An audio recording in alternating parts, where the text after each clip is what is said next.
En el marco de un proyecto innovador pedagógico, se propone desde la Cátedra de Histología hacia la Escuela de Ayudantes Alumnos la realización de prácticas profesionales a campo.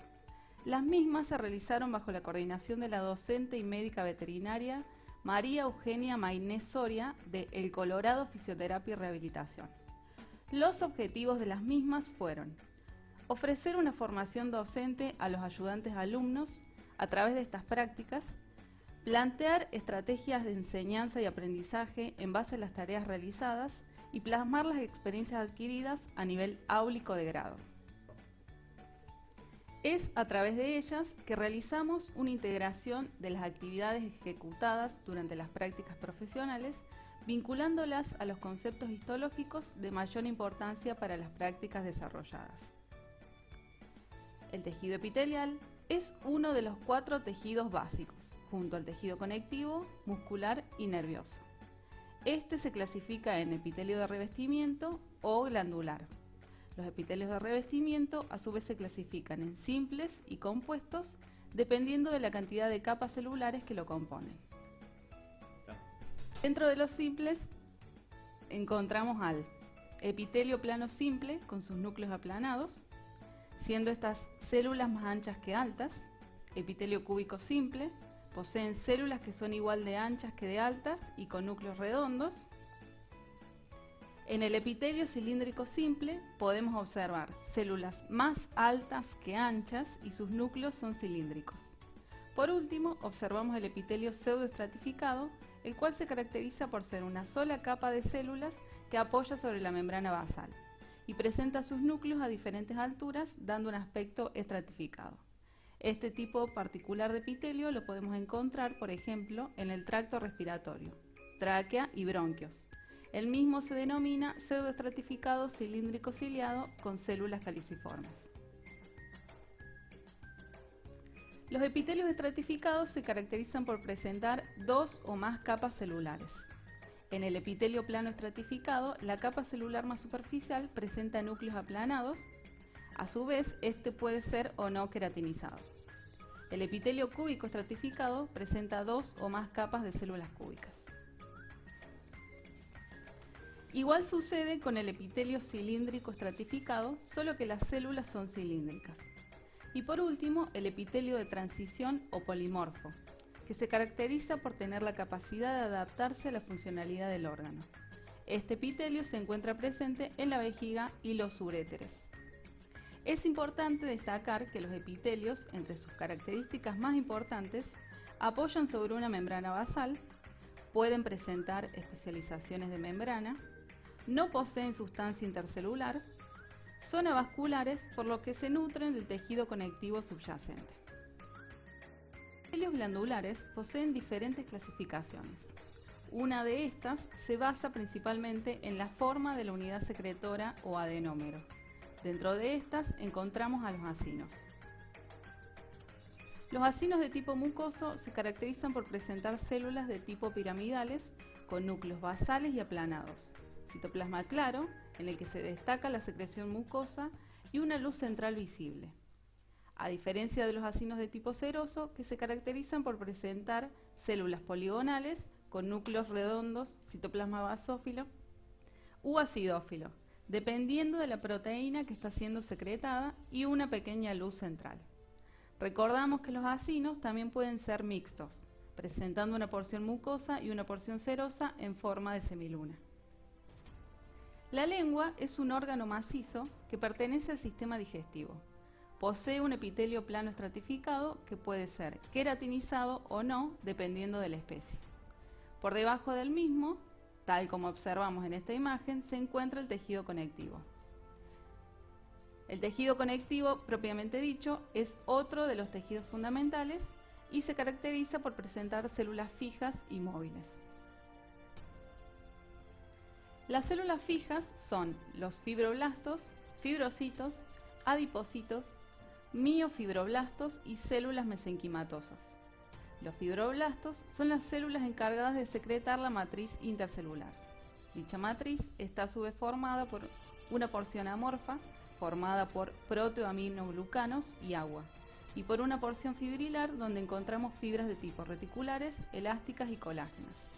Estas últimas forman parte de diferentes estructuras como por ejemplo los tendones. En una de las actividades de prácticas profesionales en las que participamos fue el tratamiento de un paciente que presentaba una tendinitis del tendón flexor digital superficial. En la imagen se observa un esquema de la estructura anatómica y en la misma se ve representado el sitio de lesión. Las fibras colágenas que se encuentran formando los tendones principalmente son fibras colágenas de tipo 1. Cuando existe una lesión, en pos de su cicatrización, puede que las fibras colágenas de tipo 1 sean reemplazadas por fibras colágenas tipo 3, las cuales presentan una resistencia menor a la tracción. Para evitar dicha sustitución, se utiliza un equipo de ultrasonido, el cual, a través de un efecto mecánico y calorigénico, estimula a los tenoblastos a producir fibras colágenas tipo 1. Otro equipo que se utiliza como método complementario es el láser. Este posee la particularidad de provocar, además de un efecto antiinflamatorio y analgésico, colaborar en el mejoramiento del proceso de cicatrización de la lesión, logrando aumentar la actividad metabólica, provocando vasodilatación y mejorando el drenaje linfático. Recordemos que los tendones son estructuras que unen el músculo al hueso. El tejido muscular es otro tejido fundamental. El músculo se clasifica en músculo liso, músculo estriado esquelético y músculo estriado cardíaco. La unidad funcional de dicho tejido es el miocito o fibra muscular. En el músculo liso, la célula muscular o miocito tiene forma fusiforme o de huso. Son mononucleados, el núcleo es alargado y con posición central. Recordemos que para la contracción muscular presenta miofibrillas de actina y miosina, ordenadas en forma de red, razón por la cual no se observan estriaciones. Además, es involuntario. Lo encontramos formando parte de órganos del aparato digestivo, vasos sanguíneos, aparato urogenital, etc. El estriado esquelético presenta células alargadas pudiendo medir hasta 30 centímetros de largo. Es multinucleado, sus núcleos se ubican hacia la periferia de la célula. En los cortes longitudinales se pueden observar las estriaciones transversales que se corresponden a las superposiciones de las fibras de actina y miosina, mientras que en un corte transversal las estriaciones no son visibles, pero sí podemos apreciar los núcleos aplanados periféricamente. Recordemos que cada fibra muscular está rodeada por un endomisio, que es de tejido conectivo. Un grupo de fibras forman un fascículo muscular. El mismo está rodeado por el perimisio. Finalmente, el músculo o conjunto de fascículo está rodeado por tejido conectivo que constituye el epimisio. Los vasos sanguíneos entran por el epimisio, se ramifican por el perimisio y emiten capilares continuos hacia el endomisio. Los nervios tienen recorrido similar a los vasos sanguíneos. Por último, el tejido muscular estriado cardíaco presenta ciertas características intermedias entre el músculo estriado esquelético y liso, ya que si bien presenta estriaciones transversales, esta célula muscular es de tipo involuntaria y presenta uno o dos núcleos centrales. Otra actividad realizada en las prácticas profesionales fue el aprendizaje de maniobras semiológicas como maniobra de estiramiento que tiene como objetivo elongar el miembro del animal, ya sea previo o posterior al ejercicio. Dichas maniobras se realizan con el propósito de prevenir lesiones, como así también de forma diagnóstica para evaluar movilidad y elasticidad tanto muscular como articular. Otras maniobras utilizadas fueron rotación del miembro anterior, abducción y aducción del miembro anterior, protracción, donde observamos una limitancia a la extensión del miembro anterior. Cabe destacar que el miembro posterior no se observó esta limitancia a la protracción. Por último, la retracción del miembro posterior no presentó limitación. Como sabemos, los músculos permiten dar movilidad a los diferentes sistemas. Para ello, debe estar inervados. El tejido responsable de dicha inervación es el tejido nervioso.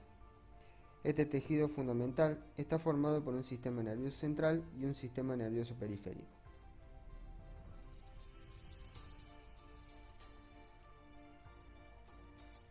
El sistema nervioso central está constituido por el encéfalo y la médula espinal. Uno de los órganos pertenecientes al encéfalo es el cerebelo. En dicho órgano se puede apreciar una sustancia gris ubicada periféricamente y una sustancia blanca ubicada de manera central. La sustancia gris o corteza cerebelosa se dispone en 3 capas dispuestas de afuera hacia adentro de la siguiente manera: molecular, Purkinje y granular.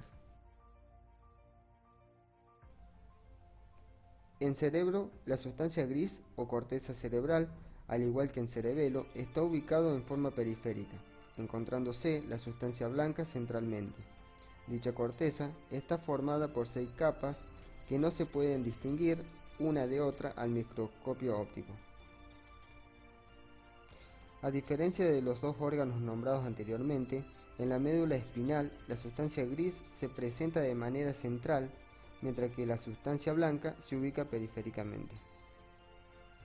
En la zona central de la sustancia gris se encuentra el conducto del epéndimo, por el cual circula el líquido cefalorraquídeo.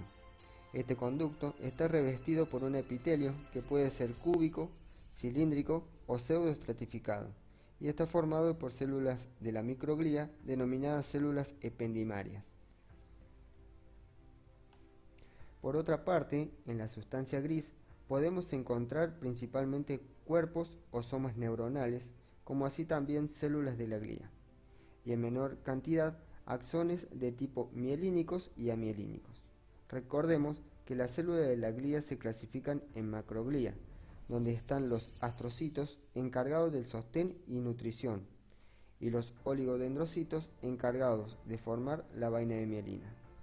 La microglía está formada por microcitos que se encargan de la defensa y las células ependimarias nombradas anteriormente. Por último, la sustancia blanca está formada principalmente por axones de tipo mielínico, como así también de axones amielínicos y células de la glía. Recordemos que estos 3 órganos mencionados están rodeados por las meninges, membrana de tejido conectivo cuyo propósito es ofrecer protección y nutrición a los órganos del sistema nervioso central. El sistema nervioso periférico está formado por los nervios periféricos. Estos salen de los forámenes vertebrales e inervan a los órganos y músculos, tanto al liso como al estriado. Un nervio periférico está rodeado por una capa de tejido conectivo denominado epineuro. Los fascículos nerviosos están rodeados por un perineuro. Un fascículo está formado por un conjunto de fibras nerviosas. Las fibras nerviosas están constituidas por una axón rodeado de una vaina de mielina. Por fuera de estas las envuelve una vaina de tejido conectivo llamada endoneuro.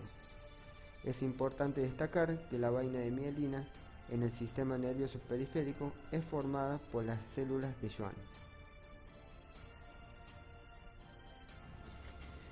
Otro de los casos clínicos que pudimos observar fue una fractura a nivel de la tuberosidad lateral del radio. Esta fractura fue tratada con un equipo que realiza magnetoterapia. La magnetoterapia está indicada principalmente para afecciones óseas, pudiendo ser empleadas también ante lesiones articulares y musculares. Este equipo modifica el potencial de membrana plasmática, siendo el principal efecto la vasodilatación y neovascularización. Para lograr el efecto adecuado es importante que los solenoides estén acoplados correctamente. El tejido óseo y cartilaginoso puede definirse como un tejido de tipo conectivo especializado. El tejido óseo está compuesto por células y componentes extracelulares calcificados que forman la matriz ósea. El hueso compacto presenta 3 sistemas. El sistema de Havers, el cual presenta un conducto central denominado conducto de Havers, por donde pasan vasos sanguíneos y nervios, y por laminillas óseas ubicadas de manera concéntrica a su alrededor. En estas laminillas encontramos lagunas, las cuales representan el lugar que ocupó el ostocito. De estas lagunas parten múltiples canalículos. Los canalículos óseos se unen con los provenientes de las lagunas contiguas. Los mismos permiten la conexión entre ostocitos, favoreciendo la transferencia de calcio y nutrientes desde los vasos sanguíneos y las células óseas y viceversa. También se pueden observar canales que conectan unos conductos de Havers con otros, llamados conductos de Volkmann. Rellenando los espacios que quedan entre los sistemas de Havers se encuentra el sistema intersticial. Por último, encontramos el sistema circunferencial, sistema de laminillas, ubicados concéntricamente al eje longitudinal del hueso. Otro de los tejidos conectivos especializados es el tejido cartilaginoso, que a diferencia del tejido óseo no contiene nervios ni vasos sanguíneos, y tampoco está calcificado. El mismo se nutre a través del pericondrio, membrana del tejido conectivo. Dicha placa está formada por condroblastos y condrocitos. Los condrocitos se agrupan formando grupos isógenos, axiles y coronarios. Estas células se rodean por una matriz territorial intensamente basófila. Entre la matriz territorial está la matriz interterritorial. La osificación endocondral es uno de los procesos del desarrollo del sistema esquelético en los fetos y que concluye con la producción de tejido óseo a partir de tejido cartilaginoso. Los huesos durante el desarrollo embrionario son un molde de cartílago hialino que va siendo progresivamente reemplazado por tejido óseo. La osificación endocondral también es esencial en la formación y crecimiento longitudinal de huesos largos, concretamente del esqueleto apendicular, axial y la mandíbula. En este tipo de osificación, las células mesenquimáticas se diferencian primero en condrocitos, los cuales son posteriormente sustituidas por células óseas. Dicha osificación consta de las siguientes zonas. Primera, zona llamada zona de reposo. La segunda, zona de proliferación. La tercera, zona de hipertrofia. Luego de esta observamos la zona de calcificación y por último la zona de osificación. En la zona de calcificación encontramos trabéculas primarias ya que presentan matriz cartilaginosa, mientras que en la zona de osificación podemos encontrar trabéculas secundarias o mixtas formadas por matriz cartilaginosa, que es basófila, y matriz ósea, que es acidófila. Los osteoblastos secretan matriz osteoide y cuando quedan completamente rodeados por esta sustancia se denominan osteocitos. El vendaje neuromuscular puede emplearse para dar sostén, para provocar analgesia, para estimular el drenaje linfático, entre otros. Como se puede apreciar en imagen, la cabeza del vendaje está orientado hacia el ganglio axilar, y los pulpos descienden por el miembro anterior, levantando la piel y aumentando el espacio subcutáneo. Con ello se facilita la entrada de la linfa en los capilares. Además, esta aplicación ejercerá un efecto de movilización y bombeo que ayudará a las válvulas de los vasos linfáticos a la conducción de la linfa.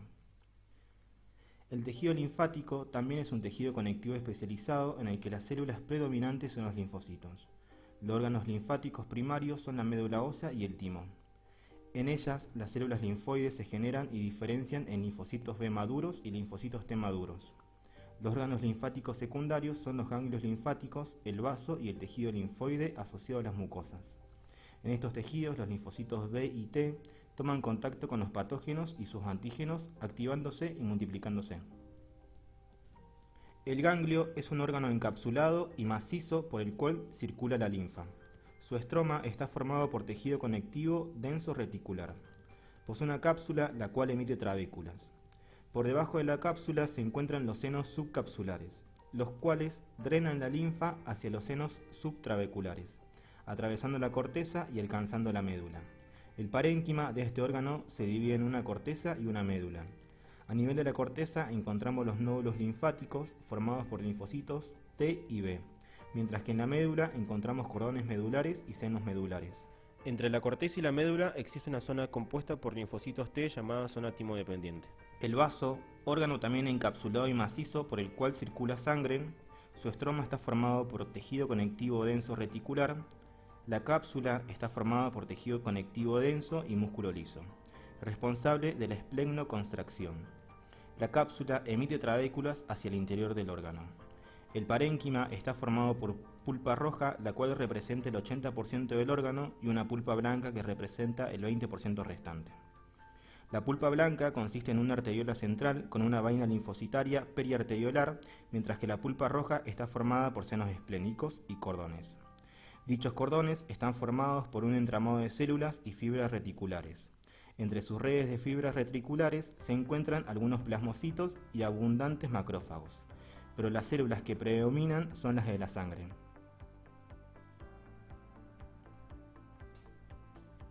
La sangre es un tejido conectivo especializado adaptado para circular dentro de los vasos sanguíneos. De ahí que su matriz extracelular llamada plasma sea líquida. La sangre es roja y contiene varios tipos celulares: los eritrocitos o glóbulos rojos, los glóbulos blancos o leucocitos y las plaquetas. Los glóbulos rojos en el mamífero tienen forma de disco bicóncavos, miden entre 6,5 y 8 micras de diámetro y no poseen núcleo. Los eritrocitos contienen hemoglobina, lo que le da el color rojizo. Dicha molécula es la responsable de transportar oxígeno y dióxido de carbono. Los glóbulos blancos o leucocitos se dividen en granulocitos y agranulocitos, según contenga gránulos en sus citoplasmas. Dentro de los granulocitos tenemos los neutrófilos, eosinófilos y basófilos. Los neutrófilos miden entre 12 y 15 micras, presentan núcleo multilobulado y un citoplasma con gránulos, los cuales se observan débilmente teñidos. Representan la primera línea de defensa, fagocitan sustancias pequeñas.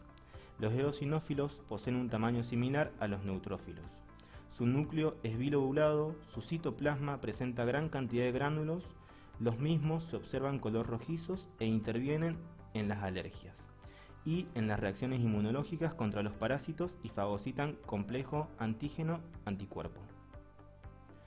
Basófilos. Este tipo de glóbulo blanco mide entre 10 y 12 micras. Su núcleo tiene forma de U, sus gránulos citoplasmáticos se colorean intensamente, suelen ocultar al núcleo y contienen heparina e histamina. Intervienen en las reacciones alérgicas. Dentro de los glóbulos blancos granulocitos encontramos dos tipos celulares: linfocitos y monocitos.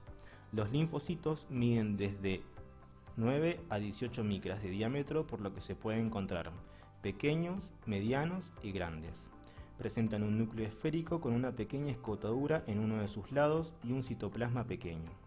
Participan en los procesos inmunológicos. El monocito es la célula más grande de la sangre, mide entre 12 a 18 micras. Su núcleo excéntrico es ovalado y posee una escotadura más pronunciada que los linfocitos, orientada hacia el centro. El citoplasma se observa teñido de basófilo. Están muy poquito tiempo en la sangre, saliendo hacia el tejido conectivo para cumplir su función de macrófago. Las plaquetas son los elementos más pequeños de la sangre. Son fragmentos citoplasmáticos de una célula más grande llamada megacariocito. En aves son llamadas trombocitos. Son células completas. Su función es intervenir en los procesos de coagulación de la sangre. En el equino, los glóbulos rojos se observan formando pilas de monedas. A este fenómeno se lo denomina rouleau. El eosinófilo en esta especie presenta un aspecto de mora. Sus gránulos se observan intensamente teñidos. En las aves, reptiles y peces, los glóbulos rojos tienen forma de disco biconvexo y son nucleados.